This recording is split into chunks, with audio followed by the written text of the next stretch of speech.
the biggest stories that matter to you the most. Breaking news, John Calipari is finalizing a 5-year deal to become the Arkansas Razorbacks' next head coach, covering college sports like no one else. The biggest guests in sports. We now welcome in Hall of Famer Jim Calhoun. Such a pride I had, I came to Connecticut. The legend, Tim Tebow, joins us. We'll run it back. I like it. The legend, Herschel Walker.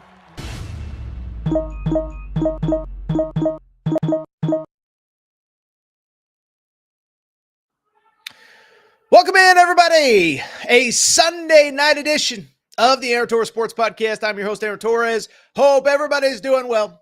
Hope everybody is having a great Sunday night. Hope you're having a great Cinco de Mayo. If we get a lot of comments in the comments section during the show that are a little slurred or misspelled, I'm just hoping you had a great Cinco de Mayo. But I'll tell you what, it's May. You can feel things starting to slow down. Most players aren't even on campus this time of year, but you know what? This show does not stop, and we got ourselves a Sunday night edition of the Aaron Torres Pod, and there is still news to get to, and so this is what we're going to talk about here on a Sunday night show. First off, there was some big portal news. Cliff Omoruyi, because I always say the name wrong. I've been spelling it wrong for 4 or 5 months. Now I've been saying it wrong, but Cliff Omoruyi, a really talented center, one of the best players that has entered the portal, period, end of story this entire offseason. He committed on Sunday to Bama. I think this makes Bama the national championship probably co-favorite with Kansas going into the 2024-2025 season. I think, as crazy as it sounds, this may be Nate Oates' best team. Alabama fans might not be too early to book your trip to the Final Four in 2025. So we'll talk about that. Then from there, we'll start to put a bow on the portal. We've been as aggressive talking about the portal as anybody in the media, and there are still a few names that are at least worth discussing. Coleman Hawkins did a very interesting interview with the Field of 68, which makes me think that he just might be coming back to college basketball, maybe more than we thought. Kadari Richmond, St. John's, they may be taking another player that isn't Kadari Richmond. What about Jackson Robinson? What about DJ Wagner? What about Adu Thiero? There is still actually a lot going on in the portal. So we will discuss that, and we will wrap. Did you see, just a quick little newser, my boy JJ Redick, he blocked me. He hates me. I'll explain why he blocked me, but right now he just has emerged as the favorite maybe for the Los Angeles Lakers coaching job. I figured it'd be a fun little way to wrap the show, mainly because I always say, shout out to JJ Redick, you F-head, unblock me. For those who don't know the story, we'll get into all that. So busy show, fun show. By the way, everybody who ordered those Hope and Pope t-shirts, those Big Pig Invasion t-shirts, they went out in the mail late last week. You should have received an email. You should have received a tracking number. If you did not, let me know. Aaron Torres, podcastquestions@gmail.com. But they got in, they got out. We spent probably about 4 or 5 hours putting together all the packaging and everything on Thursday and Friday. So if you ordered a Hope and Pope, a Mike Woodson, Big Pig Invasion shirt, whatever, just know that they are in the mail. And really, that's the only real announcement. If you're not subscribed to the YouTube channel, make sure to do so. We're going live. Obviously, make sure to turn on those notifications as well. With that said, there is no more time to waste, and let's get to the topic of the day. And the topic of the day, listen, as I said, by the way, shout out producer Matt giving me pronunciations in the chat right now. But listen, as I said, topic of the day, it's a little bit of a slower time on the college sports calendar. It's funny, I was thinking about this. I actually went on vacation this week last year, and really nothing happened at all. I mean, it is a very, very, very slow time on the college sports calendar. Bluntly, at most places, kids aren't even on campus. May is usually the 1 month a year that they go home, spend time with family, get ready for summer workouts before football starts, before basketball starts. And oh, by the way, if you are new to this channel, we talk a ton of football, and we're probably going to start ramping that up here in the coming weeks. With that said, though, there was a big piece of transfer portal news, and it came in the form of Cliff Omoruyi, 7-foot center, 6'10", 6'11" center transfer from Rutgers. Very interesting story. He was one of the first players to actually enter the portal. Like, he was one of the first big names. He basically entered it the day the portal opened in mid-March. Well, on Sunday, he finally made his decision. It was down to 4 schools: Alabama, North Carolina, Georgetown, and Kansas State. And on Sunday, Cliff Omoruyi, can't say the name, but I know the game. He committed to the Alabama Crimson Tide. And let me just tell you this, okay? You talk about a team that is coming off a Final Four run. I said it during the season. I thought that Nate Oates overachieved with this team in 2023, 2024. Well, guess what? I thought he overachieved with last year's team. I thought this program was building for 2024, 2025. And if they are able to get Mark Sears back from the NBA draft process, if they're able to get Jaron Stevenson back from the draft process, not only do I think that they are potentially a team that is good enough to win the national championship, I think they might be the favorite. So let's go ahead and dive in who this kid is, what he means, what he brings to the program. Let me say this. Really, really, really talented player. So as I said, Cliff Omoruyi, 6'10", 6'11" center, played the last 4 years at Rutgers. And as I said, as the season wound down, there was a lot of speculation that this kid could, in fact, enter the transfer portal. 5th-year guy, he's got the COVID year. He's kind of one of the last, the last group of guys that has the COVID opportunity. And so we hear that he might enter the portal even before the season. He's probably not an NBA player, but it doesn't mean that he isn't a very good college basketball player. And so you hear he's going to enter the portal. He enters the portal, and I think there were 2 or 3 schools that really thought they were in pretty good shape early. Then he enters the portal. And when I say early, I mean, maybe they kind of thought it would be a good idea for him to enter the portal and maybe made that clear to some of the people around him. But I bring it up because he enters the portal and it just blows up. Before Calipari left Kentucky, Kentucky showed interest. Kansas showed interest early. But as I said, over the last 2 or 3 weeks, it came down to those 4 schools: Alabama, North Carolina, Georgetown, and Kansas State.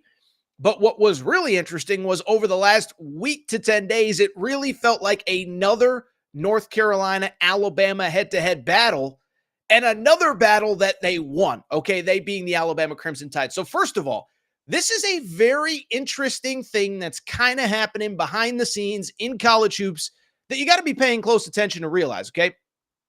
And Nate Oates kind of owns North Carolina, okay? You thought Duke was North Carolina's biggest rival? I think it's going to be Nate Oates here over these next couple of years, because think about everything that has happened over the last couple of years. First off, North Carolina, how did their season end as the number 1 seed in the West region this year at Crypto.com Arena in Los Angeles?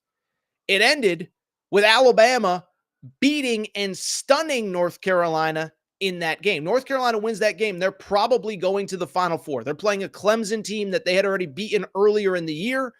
And so you lose to them on the court. By the way, you lost to them in like a double, triple overtime game 2 seasons ago, the season where you missed the NCAA tournament altogether. And then remember, it was about a year ago.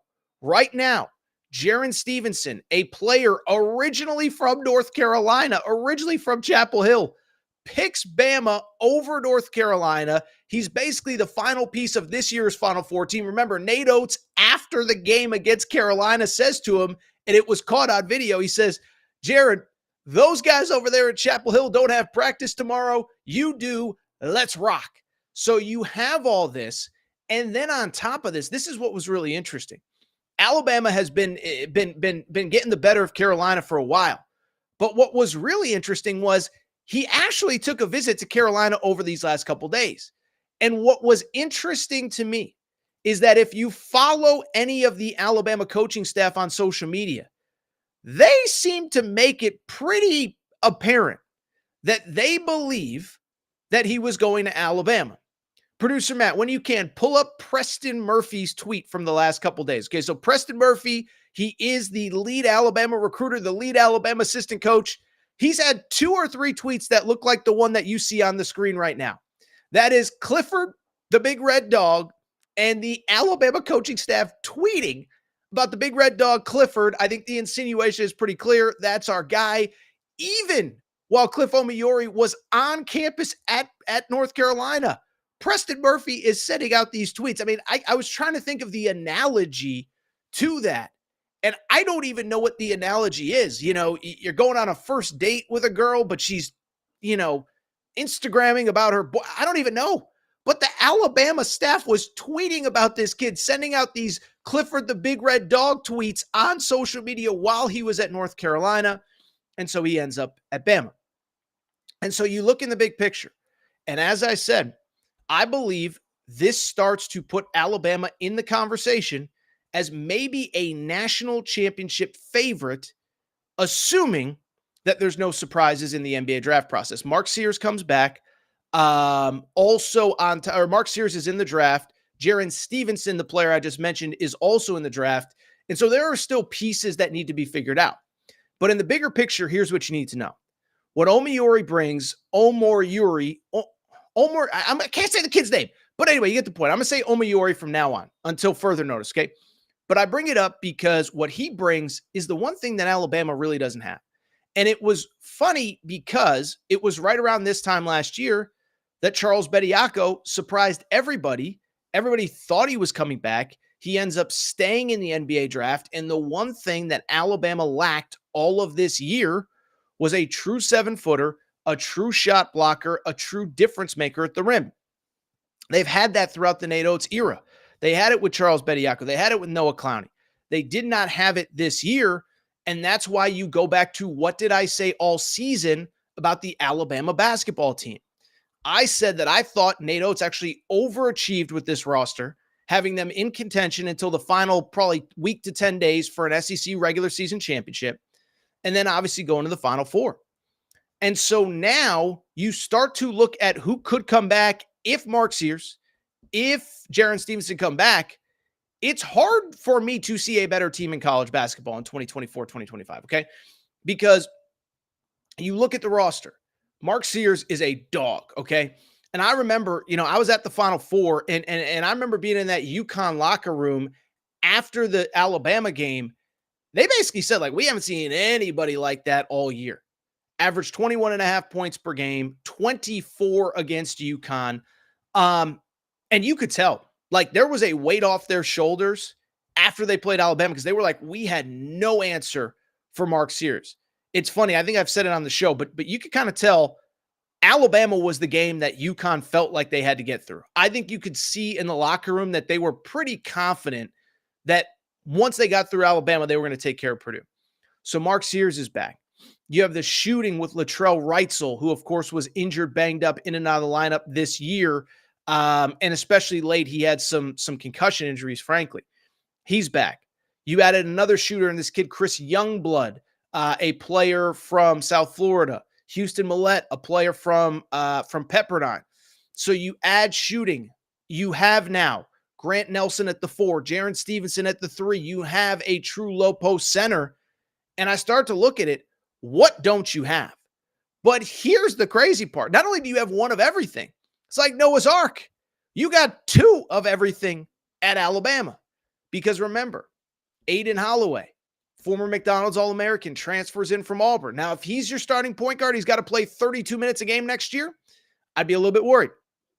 But if Mark Sears is back, Mark Sears is in charge, Mark Sears is running the show, then you have Aiden Holloway playing that 21, 22 minutes a game. It makes things easier. On the wing, you have all sorts of talent in that freshman class with Darian Reed, with Nas Cunningham.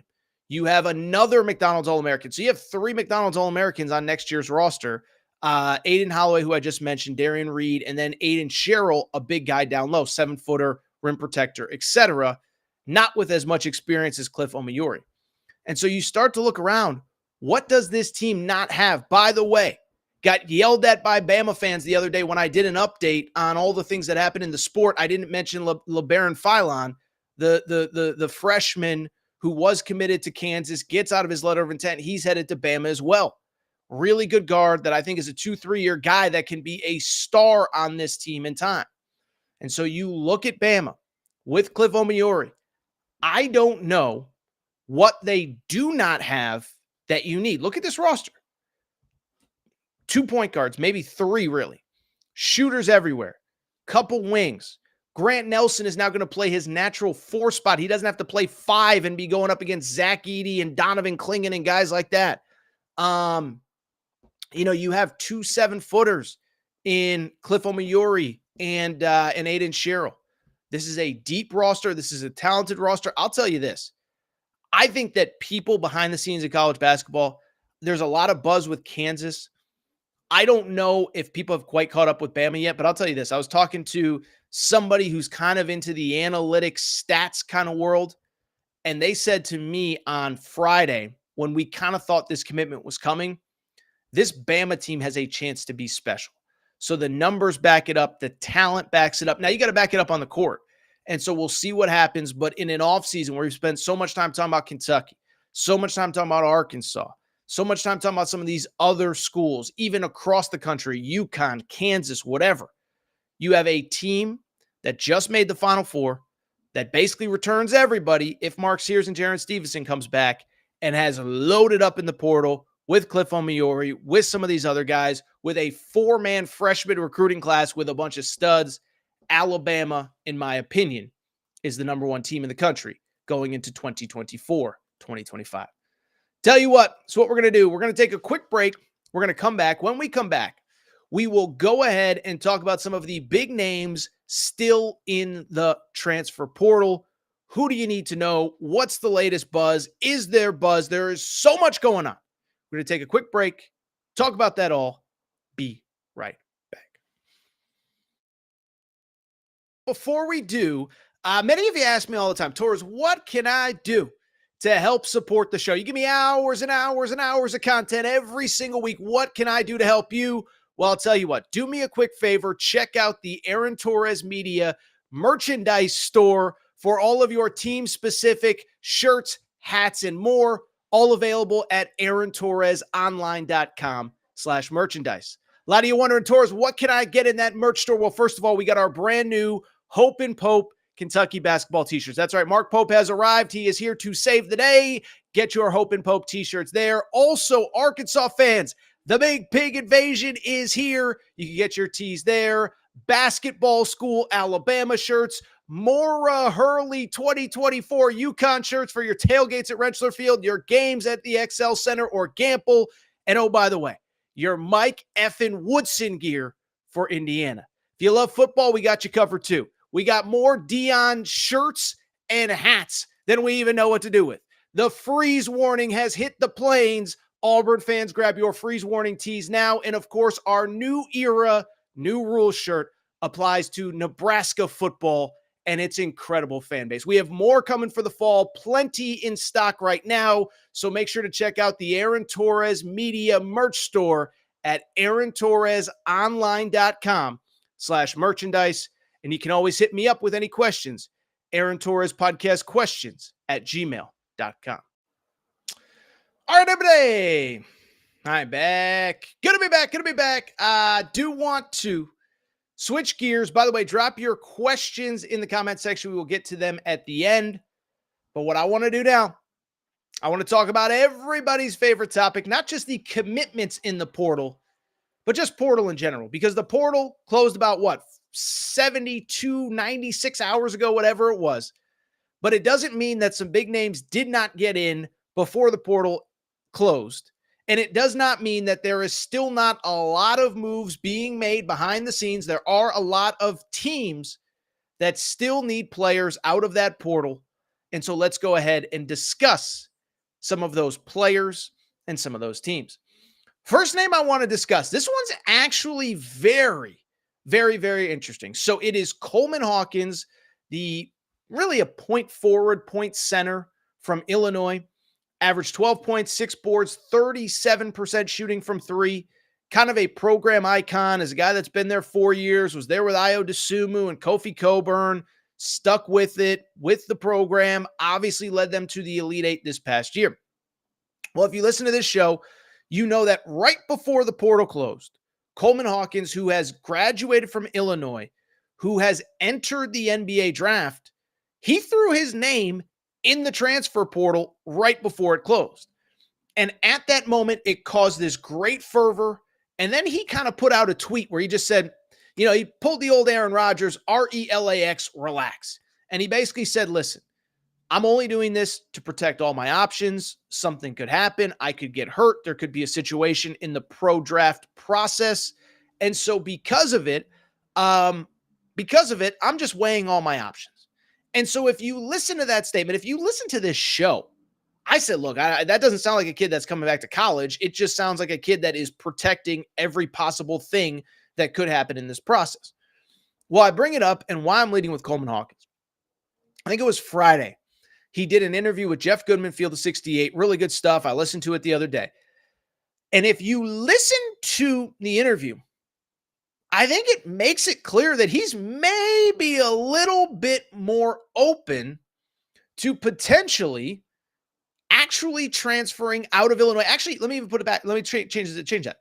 He actually makes it sound like it's more likely that he could return to college, period, and that he could leave Illinois, which was very surprising to me. If you had asked me before I listened to that interview, I would have guessed it was 95.5 that he even returns back to college. And then if he does, he's just going to come back to Illinois. And if you listen to that interview, sounds like not only is he probably not coming back to Illinois, but that if he does come back, it's going to be a wide open and very interesting recruitment. If you listen to the interview, basically this is what he said. And I'm not saying don't go listen to the interview. The Field 68 guys did a really good job getting that interview. So I'm not saying don't listen to the interview. But I bring it up because if you listen to the interview, he says a couple things stand out. One, he basically said, look, I'm probably not going back to Illinois. And it's not that I don't love the school. It's not that I don't love Brad Underwood. And it's not that I don't think he's a great coach. But what he basically said was, look, they recruited an entire roster assuming I'm not back. And so it's not really fair to the guys that were brought in behind me for me to now be there and take up minutes from guys that are trying to develop, trying to get their own opportunity. So it does not sound like he's going back to Illinois. He did mention, like, I'm not staying in the Big Ten. If I ever come back to college, I'm a guy that respects rivalries, tradition, history. And so you're not going to see me at a Michigan or Purdue or Indiana or whatever. Missouri's obviously an out-of-conference rivalry, so you're not going to see me at Missouri. So I found that interesting as well. So Big Ten's off the table. Now, honestly, if he came back, it would be kind of an NIL situation. I don't see the scenario where really anybody in the Big Ten has the NIL money to compete, except maybe Indiana, but I think they've spent all their money. Ohio State, maybe. Illinois probably has the best NIL outside of Indiana in that conference. So Big Ten doesn't make sense. But I just bring it up because you listen to the interview. Sounds like he could, down the road, depending on how these draft workouts go, could return coming back to college basketball. Now, what does that mean? Where would he go? Listen, I think it'd be total speculation on my point, and I don't think it's fair because I don't think at this point he is really looking at that possibility. Sounds like his full focus is on the NBA draft. I believe the deadline to withdraw is May 29th. So my guess is he takes the next 2.5, 3 weeks, spends as much time as he can looking at his options, looking at the possibilities. And then from there, if he knows, hey, I'm not going to get drafted or I'm not going to get drafted where I want, maybe college is an option. I think it's probably another 2 weeks before you hear any sort of possibility of him returning to college basketball. But that interview was interesting because it certainly opened up the possibility that maybe, just maybe, he could be returning to college. And if he does, it sounds like it's going to be a much more open recruitment than I think I thought, and I think a lot of others as well. Let's get to some of the other big names in the portal. In addition to Coleman Hawkins, let's hit on a couple other ones. Kadari Richmond, you can see him on the old thumbnail if you're watching on YouTube here. Kadari Richmond, really, really, really good guard. 6'5", 6'6", kind of a big guard, kind of the same kind of size and frame of like a Tristan Newton who played at UConn. Averaged 16, 7, and 5 this past year at Seton Hall. Well, right before the portal deadline, he entered the transfer portal. Now, why is it interesting? One, he has not committed yet. It is May 5th. It is Cinco de Mayo as I'm recording here. Again, this stuff's always subject to change. It's about 6:30 Eastern time. Maybe something does change. But I bring it up because I think when he entered, there were a lot of people that, in my opinion, believed this was a done deal. Like, don't even recruit him. He's going somewhere else. And where everybody thought he was going was honestly to St. John's. There was an interview that Mike Rapoli, kind of their big time booster, did. Mike Rapoli, who's the vitamin water guy, where he basically said, yeah, we're putting together our roster and we got a guy from Seton Hall coming. And everybody knew it was Kadari Richmond. Well, here we are about 6, 7, 8 days after he entered the portal. He has not committed to Seton Hall. And so what's interesting is a few things. One, St. John's appears to be aggressively going after other guards in the portal. Davion Smith, who we've talked about, was being recruited by Kentucky, among others, before they got the Lamont Butler commitment. Davion Smith was on a visit to St. John's earlier this week. I saw some buzz that there are some crystal balls from the 24/7 Sports that basically are saying they think he is going to St. John's. I heard that there is a very good possibility that he is going to St. John's. This was the kid, we've talked about him, 6-foot point guard, 13 points, 6 rebounds, 7 assists per game as a 6-foot guard. I like him. I certainly like Kadari Richmond more. But if you think you're St. John's and you're not sure if you're going to get him, then you got to take your chances somewhere else.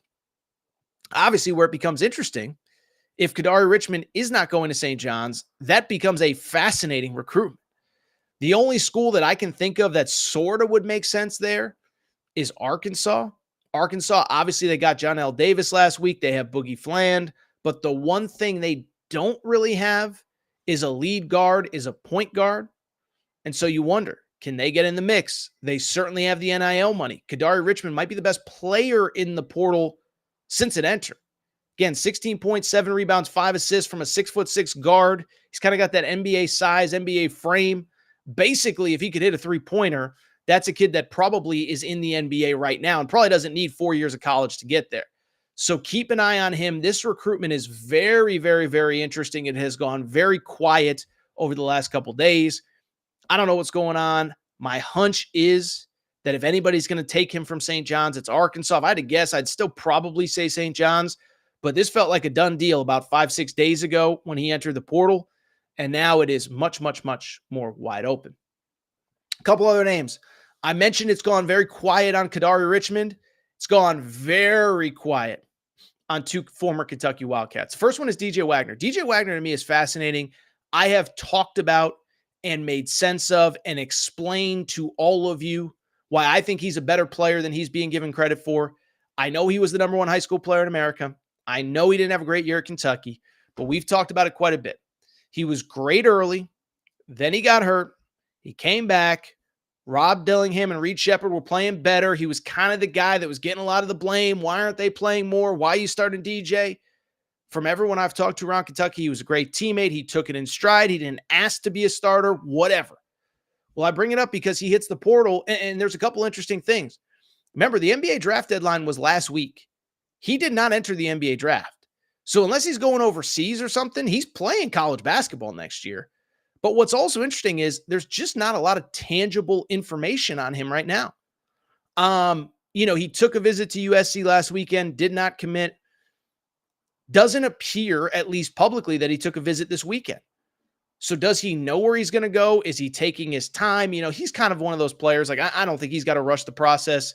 Again, I still think with the ties to Kenny Payne, his grandfather played college basketball with Kenny Payne, and with his ties to John Calipari, I would still assume it's Arkansas. If it's Arkansas, that would obviously take Kadari Richmond off the table. And I don't know, maybe that's the holdup. Like maybe Arkansas is going after Kadari Richmond because they're not sure on DJ. Maybe DJ isn't sure because there's some Kadari Richmond smoke. But I still think that's the one spot to me that Arkansas desperately needs, not desperately, but probably needs a guy. You don't want to go in the year with Boogie Fland as your point guard, as your lead guard. John L. Davis, I think, is better playing off the ball. So I like what John Calipari has done. Still some work to do at Arkansas. Speaking of former Kentucky Wildcats, Adu Thiero, very, very, very interesting story there. This was a kid, was on campus last week at Arkansas, and it seemed like it was a done deal. First off, he was an interesting one because he entered the portal right after the season, and it seemed like there was some frustration with Calipari, how he was used, this and that. And I think if Calipari had stayed at Kentucky, there was kind of a belief early, there's no way he's coming back. Then after a couple days, cooler heads prevail. You say, okay, he could come back to Kentucky. Then Calipari leaves. you start to try to figure out, okay, who could potentially follow him to Arkansas. Adu was not on that list early, but you could see those fences starting to mend. You could see the idea that Calipari was taking his recruitment seriously. Him and Chin Coleman flew up to Pittsburgh to spend time with him. He's from Pittsburgh originally. And so with Adu Thiero, I don't know what's going on because he visited Arkansas last week. I think everybody largely thought it was a done deal. And then next thing you know, he leaves without committing. We all thought he was going to commit. He doesn't commit. What does it mean? What's going on? This and that, the other thing. And, I think we're all just kind of waiting on him.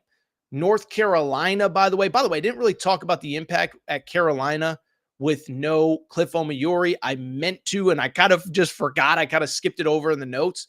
But I just bring it up because I think they're looking for one more big guy. Now, I think they want more of a traditional like 5 and Adu's kind of a 4. So we'll see if North Carolina can get in the mix. We'll see if somebody else can get in the mix. But Adu Thiero, it's a very, very weird transfer because, again, it just felt like this one was done to Arkansas until it wasn't. And now we wait and see. Couple other names.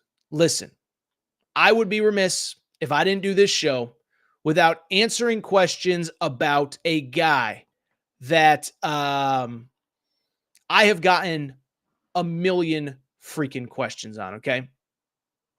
Jackson Robinson, the leading scorer at BYU. So Jackson Robinson, leading scorer at BYU.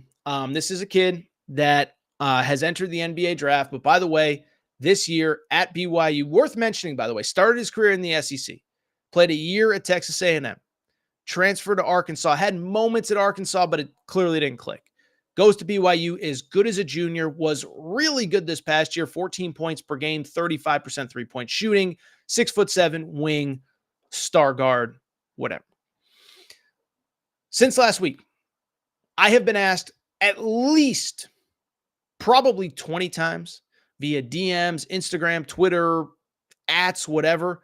Torres, what's going on with this kid? Is he going to commit to us? What is taking so?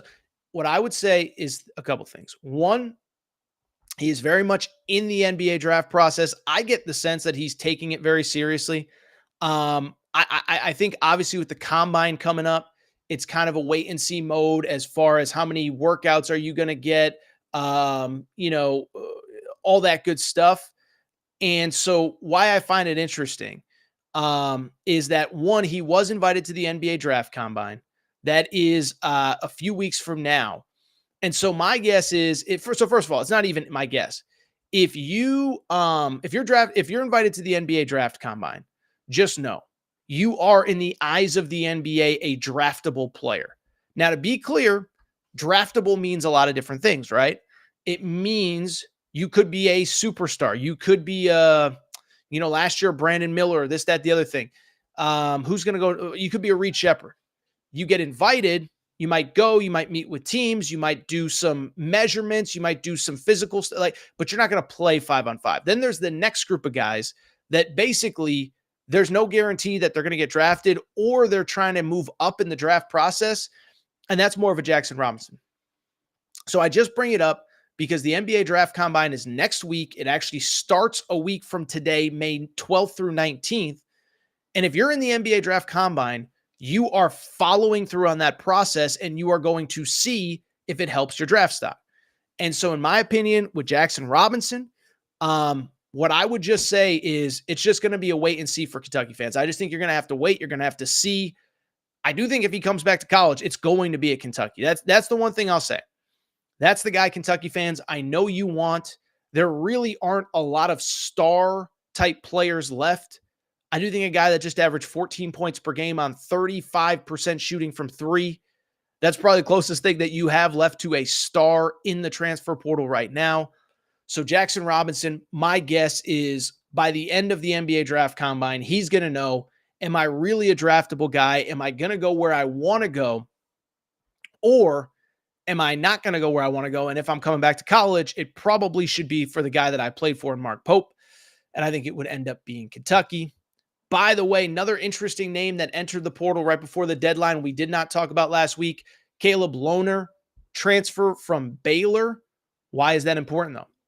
Forward, began his career at BYU, actually played 2 pretty good years at BYU, And I'll be blunt, I don't know all the details of why he transferred, but transfer to Baylor, numbers go down, playing time goes down, stats go down. And so after 2 years Baylor, he's like, I'm out of here. And I do think that it feels to me like this is a kid that could end up at Kentucky with Mark Pope. Good player. He'd be like a backup 4. You have your backup 5 in Brandon Garrison. You have your starting 4 with some of the guys that you brought in Andrew Carr. And he's kind of that mold. He's 6'8". He can hit threes. He's not a great 3-point shooter, but he's good enough. He's tough. He's physical. He plays well. I have no super insight into that recruitment, but my guess is that it does feel like with him entering the portal, that it could be a Kentucky commitment. Again, he's probably an 8th, 9th guy, but he's the kind of guy that Kentucky fans have lacked. A veteran, or Kentucky has lacked. Veteran role player can be that kind of player for them. So we'll see what happens there. Only other name in the portal that I have not discussed that I want to really quick, Norchad Omier. He played at Miami the last 2 years, double-double machine. Started his career at Arkansas State.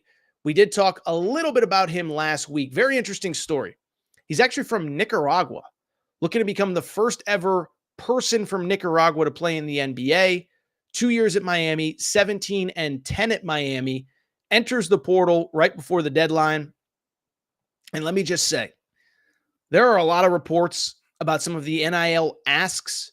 I think it has scared off some teams. I think Kentucky was like, no, thank you. I think Arkansas was like, listen, we got a lot of money, but we ain't giving you that much. Even St. John's, I think, is like, we'd rather just roll with the guys that we have in the program right now. It's a luxury item that would be nice, but we don't know that we need it. And so all the buzz I'm hearing right now is Baylor on Norchad Omier. Really good player, 17-10, a little bit of a 3-point shooter, but clearly enters the portal looking for a big payday. 5th-year senior, can't really blame him. Not yet an NBA draft prospect. He's probably the last big name that I have not mentioned. So everybody drop your questions in. Everybody drop your questions in. We'll get to some of them to wrap the show. Really quickly, I do, the great thing about this time of year, it's a little bit slower, and you can you being me, can kind of hit on some topics that maybe you wouldn't normally get to, okay? And so one of them I want to do, I'm just going to completely switch gears. We don't talk NBA on this show. I don't think most of you guys care about the NBA. I think most of you care about college football, college basketball, probably a little bit of the NFL. I don't know that you care that much about the NBA. Somebody wants to break down Game 7 of Orlando and Cleveland, by all means, just not our lane, whatever.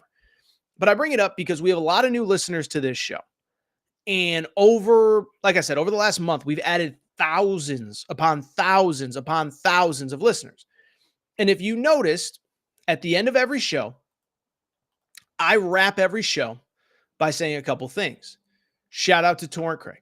Shout out to Rachel, who hates my voice. Those are inside jokes if you've been a long listener of this show.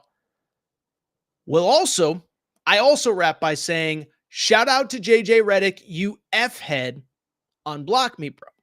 And so I've had some of you over the last month, Torres, what does that mean? And so with the news that apparently JJ Redick is a candidate to be the Los Angeles Lakers' next head coach, figured we'd revisit this and talk a little bit about this situation. Okay, so a lot of you said, Torres, what does this mean? JJ Redick, F-head, unblock me, bull, this and that. So what it really goes back to, about 2.5 years ago, he and I got in a huge Twitter beef, and he ended up blocking me. What does it stem from? Well, it stems from didn't really mean much to me at the time, but I was watching the 2022 Elite Eight. Okay, 2022, that was the year the Blue Blood Final Four. It was Duke, Carolina, Kansas, and also on top of that, Duke, Carolina, Kansas, and Villanova. And so I'm watching the Elite Eight. Villanova's playing Houston, and we know how Houston plays. And Villanova under Jay Wright was tough. They're physical. They're mean. They're whatever. And so you're watching the game. It's low scoring. Both teams are beating the crap out of each other. And all the NBA people are coming in, watching college basketball, saying, this is why I can't watch college basketball. The style of play is so terrible. And basically what I said was, come on now. college players are allowed to play defense in a different way than the NBA players are. Not to say that NBA players don't play defense, but they don't play defense like college. They're not allowed to. The rules do not allow them to. So I put up what I thought was a pretty simple tweet at the time. The tweet said, here is the tweet. It is from March 26th, 2022. I said, I love all the arguments I'm seeing today about the quality of play in college hoops or the product or whatever. Trust me, if NBA teams played 48 minutes of defense like Houston and Nova are tonight, we'd see a lot of games in the 70s and 80s in that league too. So that was what I put out. And, we're all on social media to some degree, and I didn't really think that much of it. But then you know what happened. NBA people got mad, and NBA people got triggered. And if you just look at that tweet, I didn't really say anything that controversial. If NBA teams played 48 minutes of defense like Houston and Nova are tonight, we'd see a lot of games in the 70s and 80s. That's not an opinion, okay? That's a fact. There used to be this thing called hand checking. Go back and look at the last NBA finals before hand checking rules were taken out. As a matter of fact, I will do it for you. 2004 NBA finals. This was before the hand check was out. That was the year the Pistons beat the Lakers. Final scores of those games: 100-87, 88-68, 87-75, 99-91, which was an overtime game, and 88-80. And so again, nothing even remotely controversial about what I said.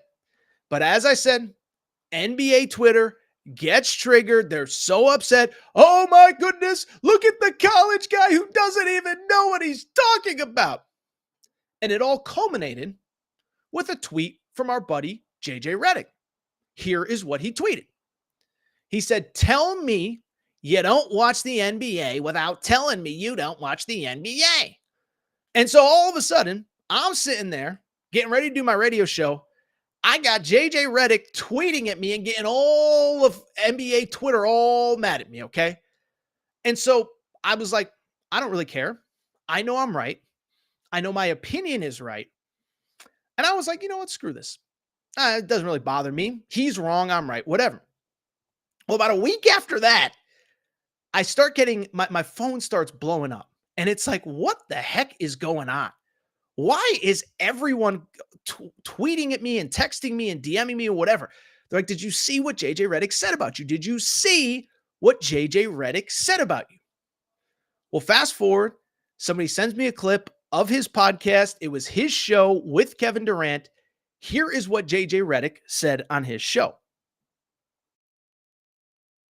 Knucklehead said, if NBA teams played defense as hard as college kids, I bet you the scores would be in the 70s and 80s too. First of all, I mean, it's just math. First of all, the shot clock's longer, so there's going to be more possessions in an NBA game, and there's 8 more minutes of basketball, so fuckhead, that's not possible.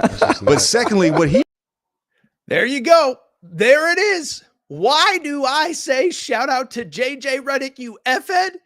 It's because he called me an F-head on his podcast. By the way, that was from the Old Man and the Three pod. I thought it was funny. He had Kevin Durant on his show that episode. You'd think he'd have better things to talk about than Kevin Durant with your boy Torres. So anyway, I just wanted to bring this story full circle because, and oh, by the way, I never told you the end of the story. So the end of the story was he calls me an F-head on the show, that which you obviously just heard.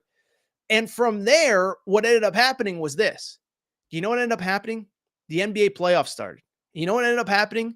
You had a lot of games in the 70s and the 80s. Exactly like I told you they would be. And you know what ended up happening from there? Every time it happened, people that listen to this show, the great listeners of this show, would tweet at JJ, hey, JJ, the Suns just beat the Mavs 89-80. Did you see it? The Suns just beat this. And then I would get in on it. Hey, JJ, not sure if you saw, not sure if you know. Hey, by the way, did you see, oh, by the way, the Suns only scored 88 points. Just want to make sure you saw, JJ. You doing good, JJ? Just making sure. And I annoyed him so bad that he ended up blocking me. And so I wanted to bring this story full circle. I just figured it was a loose story. It was a fun story. Everyone, I've gotten asked probably a half a dozen times since March, like, Torres, why do you say shout out to JJ Redick, you F-head? Well, there you go. He tried to block me, or he called me an F-head on his show. The biggest podcast he probably ever did with Kevin Durant. Maybe he's gotten, Michael Jordan on since. I know he does a pod with LeBron now. But I just find it funny, and I'll also say this. We don't talk NBA. I'm not going to give you a take on the Lakers coaching search, but if you're going to hire a guy because he sounds good on a pod, it's just mind-boggling to me that he's a candidate for any of these jobs. Like, he's good at what he does, sounds pretty decent on TV. He's a little arrogant. I mean, you can kind of hear it on TV. You can hear it in that clip right there. But it was just funny. I ended up being 100% right. And now I'm confused as to why he's a candidate for head coaching jobs. Selfishly, I kind of hope he gets the Lakers job, because I don't think in this era with Anthony Edwards, with Nikola Jokic, with Luka Doncic, I don't think the Lakers are good enough to win titles anymore. And so I would love to see my buddy, the F-head, JJ Redick, crash and burn as the Lakers coach. LeBron would have him fired in a year. It'd be classic. And I probably didn't sell that story very well, but it was a real thing at the time. Like dude came at me, and then I came right back at him. But that is why I shout out JJ Redick, the F-head, because he called me an F-head on his show. Really quickly, producer Matt, let's scroll through some questions, see if there's any interesting questions before we get out of here. Let's see what we got here. I'll start looking. You can start looking as well. JJ calling you an F-head is hilarious. Grow up, my dude. Downright childish of him. Everyone has an opinion.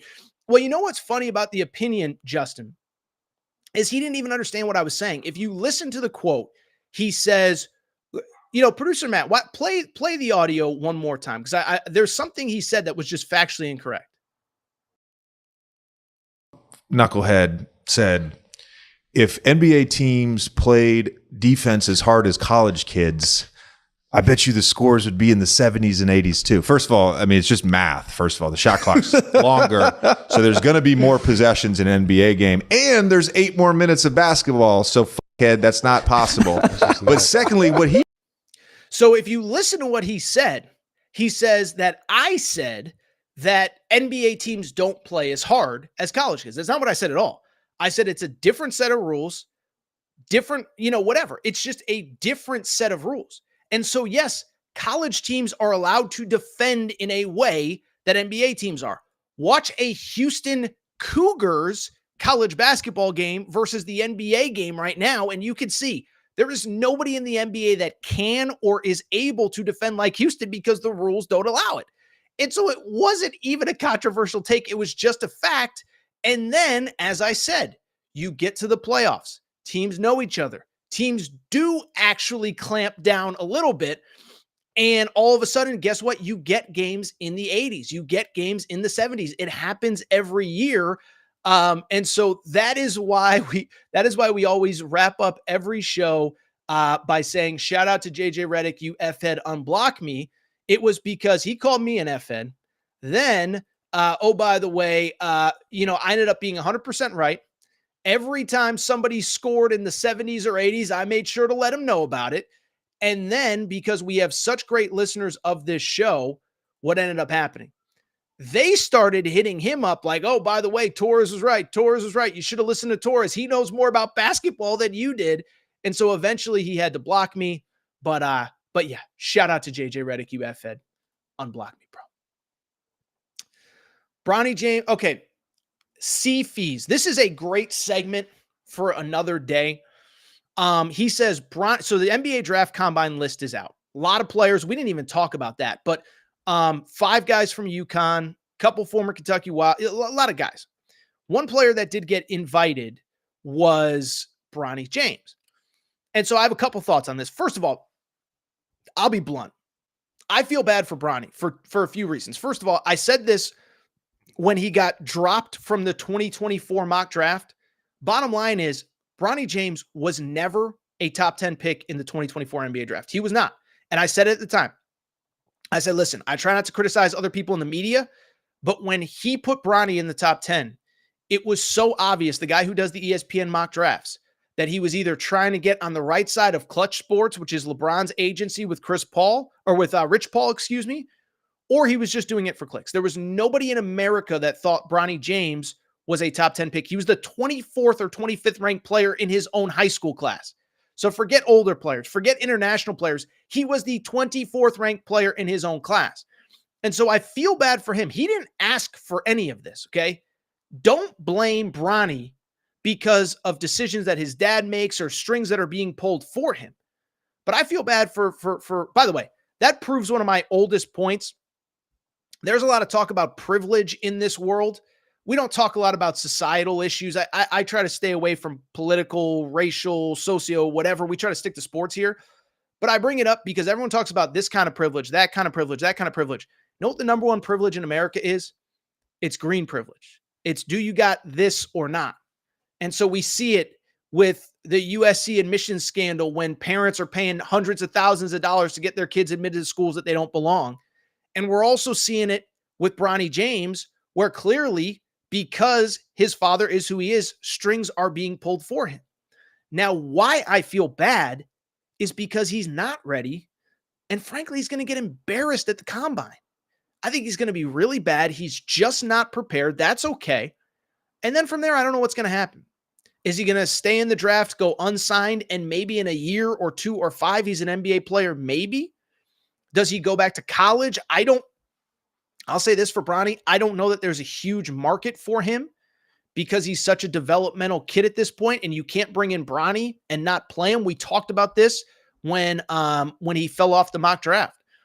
I know for a fact that USC was really his only option, and USC, go back to when he committed. He committed this time last year. It was right before I went on vacation, and he committed. And it's funny, I remember checking in the Bahamas, and I was wearing a USC shirt, and they were like, oh, that's where Bronny just committed to, right? It was like, wow, this kid is very famous. But I'm getting sideways here.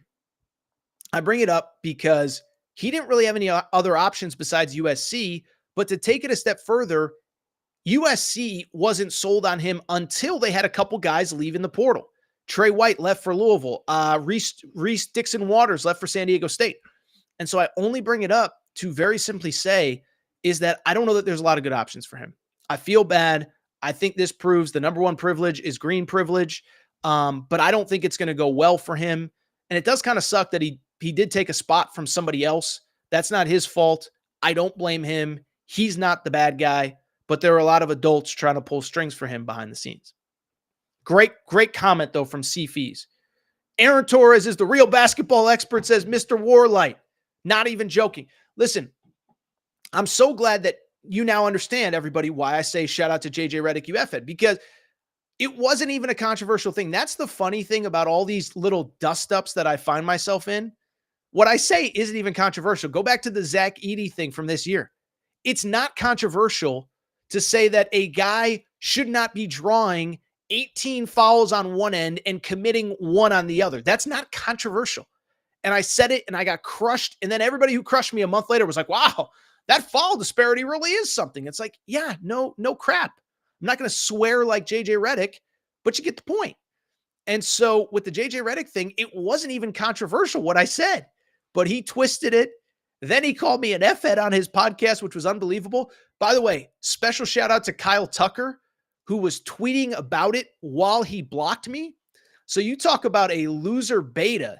Like, how about Kyle Tucker going after me when I couldn't even defend myself? That was a situation, though. You can go back to March of 2022. JJ Redick still, by the way, has me blocked. I hope he becomes the Lakers head coach. I am not a Lakers guy. I used to be a LeBron guy. I think LeBron has killed the Lakers brand. I think he's killed the NBA's brand. And I would love to see JJ Redick crash and burn as the head coach. And what I will say, we don't talk NBA. I don't know who would want that job. LeBron's about to be 40. If you somehow have success, he gets all the credit. If you lose, you get all the blame. By the way, the coach they just fired made the Western Conference Finals last year. So shout out Mr. Warlight, who says Aaron Torres is the real basketball expert. Not even joking. Shout out to JJ Redick, you F-head. What else we got? Now that Bama got Cliff, great question from C. Fees. Now that Bama got Cliff, what happens to Ugana Onyenso? I thought he was going to Bama. So this is really interesting. So what I understand, by the way, producer Matt, did we have a question, something about NIL? I think somebody asked me about the NIL. We'll get to that one in a minute. But I think it was last Monday, there was a report that that Agana Nyenso was going to commit to Alabama. And that felt weird to me because I think he's a fine player. I'm not rooting against him. I don't think he was the missing piece for Bama. And so I think what became apparent pretty quickly, was that Bama put that out there, was trying to leverage that news to get Cliff to kind of rush his decision, to make a decision quicker. Then I think, like I said, at some point last week, I think they got the understanding that he probably was going to commit. And so when that happened, that's when the gifts started and whatever.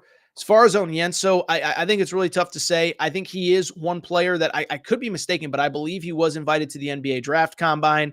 I think he's going to see what's going on. I know that Georgetown has always been kind of a school that's been interested in him. If you remember last offseason, he actually briefly entered the college basketball transfer portal. And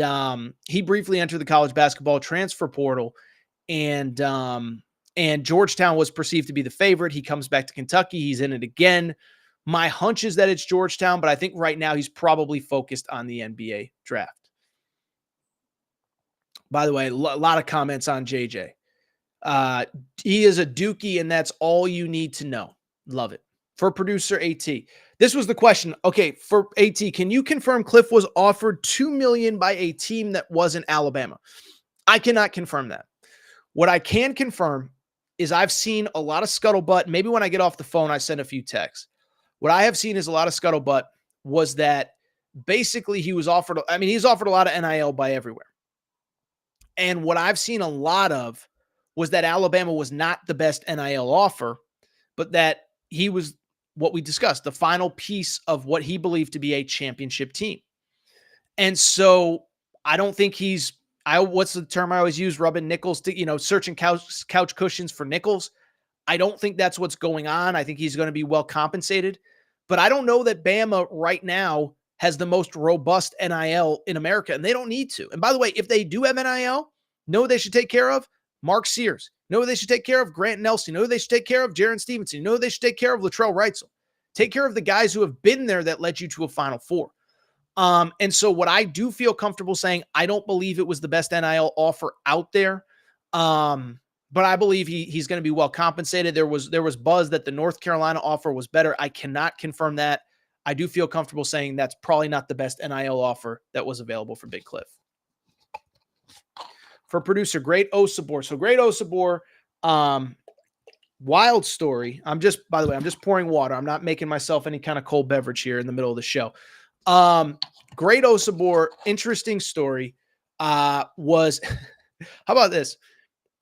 He was deemed to be a Kentucky lean, is visiting Kentucky, and Kentucky gets a call from Brandon Garrison last Monday or Tuesday, whatever it was, and Brandon Garrison commits on the spot. And so you feel bad because Great Osabor flew over his parents for his visits, and the place that everybody thought he was going to end up takes a commitment from somebody else. And so what I think is, listen, he's going to take all his visits. He was at Louisville this week. I think I saw some pictures from Churchill Downs. Texas Tech, they are a big player in the NIL scene. I can tell you that. And then Washington. Remember, his former head coach is at Washington now, Danny Sprinkle. To me, it feels like probably a Louisville versus Washington type thing. Now, Texas Tech has plenty of money. And if it comes down to just dollars and cents, I mean, Texas Tech would make, no pun intended, a lot of sense. But if I'm him, the former head coach, Danny Sprinkle, has put him in position to be in this position. He was Mountain West Player of the Year because Danny Sprinkle. I would think it'd either be Louisville or Washington. Remember, Louisville, of course, everyone thought they were in the mix for Jaden Quaintance. I heard that it was never as done as people made it out to be. And it's not to say that people that got bad information. I was told it was never as done as people made it out to be. So Louisville's clearly in the market for a big. We'll see what happens from there. JT Toppin, great question. So JT Toppin's the big man from New Mexico. He's really good. He's one of my favorite players to watch in college basketball. 12 points, 8-9 boards as a true freshman in the Mountain West. Entered the portal right before the deadline, was the Mountain West Freshman of the Year. Heard some early buzz with Arkansas as more of like a 4-man to play alongside Jonas Adu. I don't have any great information, and I don't want to start just throwing schools out there. He is from Texas originally. Obviously, Texas is a player in NIL. Texas Tech is a player in NIL. SMU with Andy Enfield has a lot of NIL money.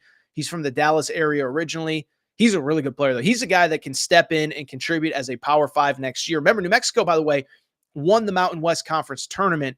He was a big reason why. By the way, I saw somebody in the comments say Duke produces a lot of F-heads. Totally agree. Totally agree. Totally agree. But that's why we wrap the show shouting out our buddy JJ Redick. I just wish he could unblock me so we could talk basketball together, but he chooses not to. He chooses to run from his fight. See, I'm a little public school UConn guy. By the way, know who JJ Redick, I think it was his last college game ever, was against? No, it wasn't. It was 06 he was his last year. 04, best chance in a national title. Emeka Okafor, Ben Gordon, Jim Calhoun said no in San Antonio at the 2004 Final Four. But yeah, man, what can I say? I'm a UConn guy. We don't run away from fights. We're not like those Dukies. We run right to them. So shout out to JJ Redick, UFN.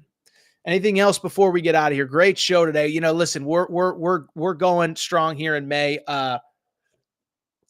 Producer Matt and I will take a little time off a little after Memorial Day, but we're still going strong in May. So what I would encourage you to do, if you have any questions or topics that you want discussed, you can always hit me up, Aaron_Torres on Twitter, Aaron Torres podcast questions at gmail.com. We're always, looking for what you guys and girls want to talk about. And obviously we're going to continue to cover this stuff, as news breaks. Kadari Richmond still has to make a decision. JT Toppin, Great Osabor. What does it all mean? So there is going to be plenty of others as well. Producer Matt, pop up that question, Pope versus Cal. Let's see here. This is a great question from Justin. Who does better this year, Cal or Pope? Who does better in their 5-year deal? This is a great question. This might be a standalone segment at sometime in June when we're desperate for content. I think Cal's going to be better next year. I do. And if that makes me persona non grata in Lexington, so be it. I just think Cal, he needed this kick in the butt. Okay. And Kentucky fans had every right to want him out. This isn't a shot at Kentucky fans and you guys were wrong and you made the wrong decision. I've said it a million times. It was just time. I remember doing the show after the Oakland game saying this can't keep going like this. And so he had to move on. But now I do think he has that kick in the butt that he needed. He's got NIL money. He's brought the right freshmen with him. It's not 7 or 8. Now, the thing with Cal, we'll see how he fills out the roster. Because with Cal, does he get blinded by talent? Or does he try? Because right now, he's got the framework of a very nice team with another piece or two. But you start trying to bring in another 3, 4, 5 impact transfers, you're going to run into the situation that you had this year where you had 11 guys that wanted to play and they all couldn't. So I'm curious with Cal. I would say over the course of a 5-year deal, you got to go Mark Pope. He's younger. I still think the Kentucky brand resonates. I think next year he's going to have a lot of really good college players. I think give him time. He's going to develop guys in that system. I think he's going to get high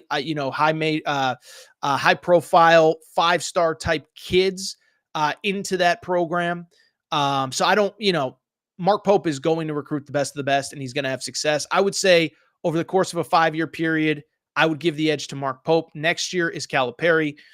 I actually have a hot take, and this might be crazy, and I might be embarrassed saying this. I think Cal makes the Final Four before he retires at Arkansas. I really do. It's only a 3 or 4 year runway, but he's going to have the best team. And at some point, some of these breaks are going to go his way. I think Arkansas, he makes the Final Four. Obviously, I think Mark Pope is going to make Final Fours plural. But obviously, if things go well, he's going to have a 10, 12, 15-year run at that school. Anything else before we get out of here? Questions are great for a Sunday, by the way.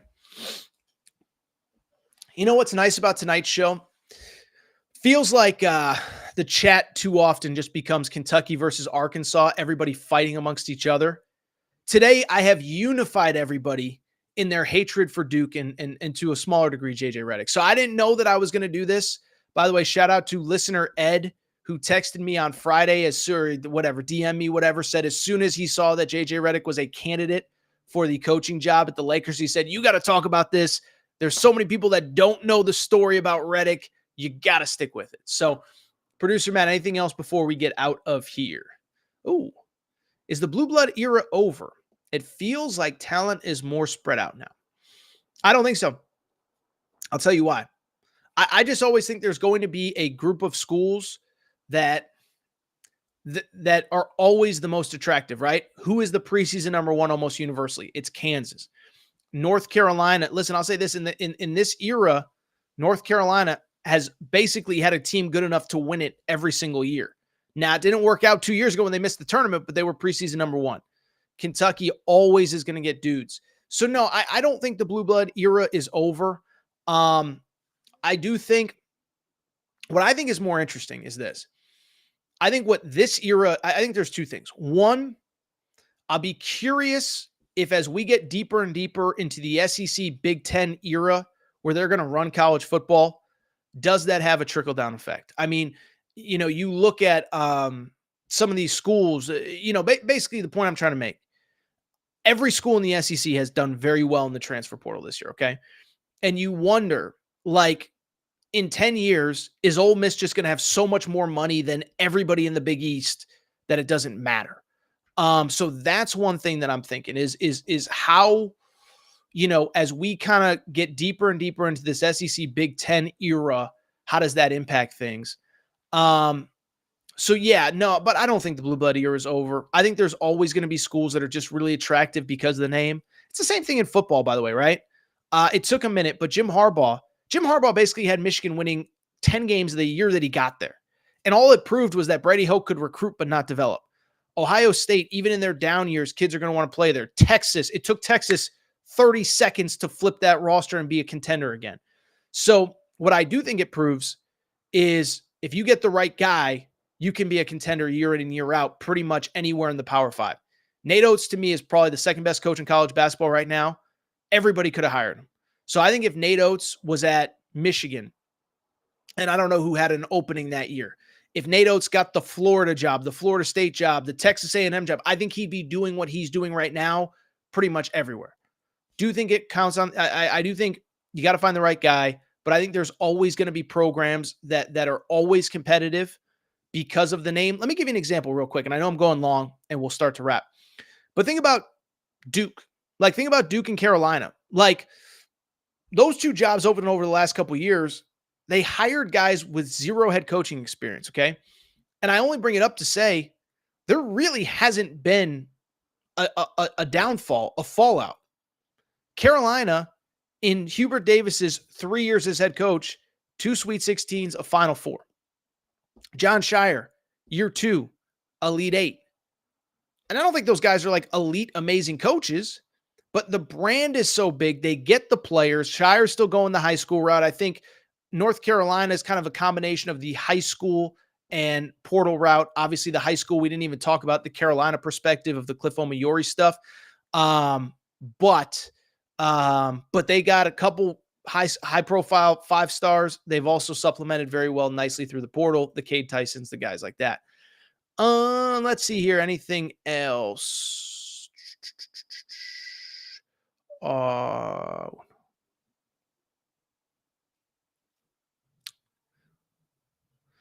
Dodge Challenger says, Pope is going from no tourney wins to a Final Four. Aaron, buddy, let me know who's your dealer. Don't do drugs. Don't do drugs. I encourage nobody to do them as well. Do have a cold beverage every now and again. Yeah, I mean, what do you want me to say? Hubert Davis went from 0 NCAA tournament wins ever to a Final Four in his first year as a head coach. What do you want me to say? I've said it since Mark Pope got the BYU coach, but since he got the Kentucky job. Not winning at the highest level at BYU is not, to use a bad pun, a sin. BYU, I would argue, it's as tough of a place to recruit to in the Power 5 as anybody.